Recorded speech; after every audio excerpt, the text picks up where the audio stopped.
Hi guys, you are at Friggin' Jeep. My name is John and welcome. I know my boiler tubes are dirty and I haven't really looked at them yet, but I know they are because when it runs I'm not getting the fast stack temperature. I'm not getting the climb that I want on that stack temperature. Right now she's running 200. I'm trying to cool it down. See, it's just not coming up. The relationships aren't the same. It's just something that after years of playing with it, you kind of realize it. And also, when I open the door and the fan is on, blowing, because I got a forced draft, which the fan is, if you're new here, is in the back. That's a 10-inch fan. Can't really see it. Maybe I can turn a light on. You might be able to see a little bit better. I'm trying to get this plug in here. Yeah, you can see a little bit. There's a 10-inch fan down there, and that blows into the firebox in here, and then the smoke goes up and comes through 30 tubes this way, then 30 tubes back that way. So I know when I open this up, when I close the door, okay, when I close this door here, you can hear the fan slow down, so I know it's getting restricted. So, ouch, that's a little warm. You should have gloves on when you do this. Don't try this at home. That's real hot. It's hotter than I usually like to play with. There you go. That's what happens when you burn ash. Can you see some of those top ones are almost completely closed?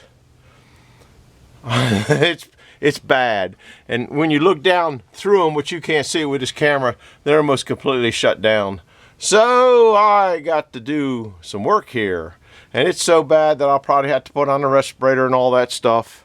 And it's just one of those times.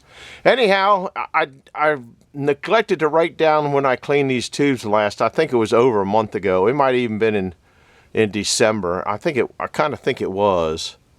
Don't remember. Anyhow, that's what's on the agenda for today. I wanted to get painted. I started yesterday. You're at the end of my selfie stick. That'll just let the boiler cool down a little bit more, leaving the doors open. I started painting that pallet yesterday, and it was supposed to go up in the mid 30s or low 40s today, and I just came out. It's like in the afternoon now. It's like 1 o'clock, maybe 1:30, and it hadn't made 30 degrees yet here. So I put all the metal parts, I got one coat on them. I put them in the house to warm them up, put the can of paint in the house to warm up. So I'll probably play on this a little bit and then go paint on them a little bit. And I'm kicking around 2 or 3 other little things. I still got to do the wood.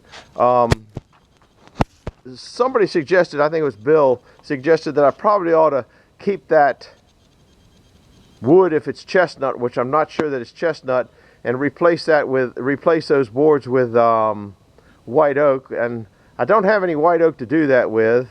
There might be some of my white oak down at Jeff's, I don't know. But those boards are not just flat boards. They have to be drilled and this and that and a whole bunch of other stuff, and I'm just not into it. Number one. Number two, there's really not enough there to do too much with chestnut, but I'm pretty sure that, I think that's what it is. I called a guy last night, very knowledgeable on that kind of stuff, and I'm going to probably take one of those boards by and let him take a look at it. He sawed a lot of chestnut a long time ago that was used chestnut out of barns. So anyway, that's kind of what's going on. This is going to tie me up, I know, for as bad as that is. I might be playing with this thing for over an hour. It's pretty rough. It just depends on if it's fly ash or whether it's creosote. The creosote is sticky, doesn't come off good. The fly ash will just brush off real quick with the brush. So that's what I'm into, and I'm not bringing you along for that. That's kind of a nightmare ride. I did do a lot of my, it's the first of the month. I take all my readings on everything, hourly readings, so I got most of them done on vehicles that I might move. So that's what's going on. We'll be back hopefully in a little while. I'll show you. Well, I'll be flittering. I might work at it for a while because it's as bad as it is. I might work on it for a while and then take a break. You can't see the clock because of the glare. It's 1:30 now, and that's just what it is. Also, have to look up the stack, which I do anyway. So anyhow, that's what's going on. We'll see you in a little bit, I hope. Bye-bye. I gotta flip it around to hit the red. Well, here we are. About an hour later. I don't really recall what time it was. I took a couple short breaks, but only to accumulate maybe all of 5 minutes. This is turned off. This is off. My temperature has only come down to, what is that, 152. I'm getting ready to turn it back on in a minute or two. We still got a lot of cleanup to do, and I still got to do the breech. If you don't know what the breech is, it's back here, and I'll pull that down and look up at the stack. I don't think I can pull this down by myself. Yeah, maybe I can. It's got some crud in it, probably from just doing what I was doing. And I got a mirror over here someplace. There it is.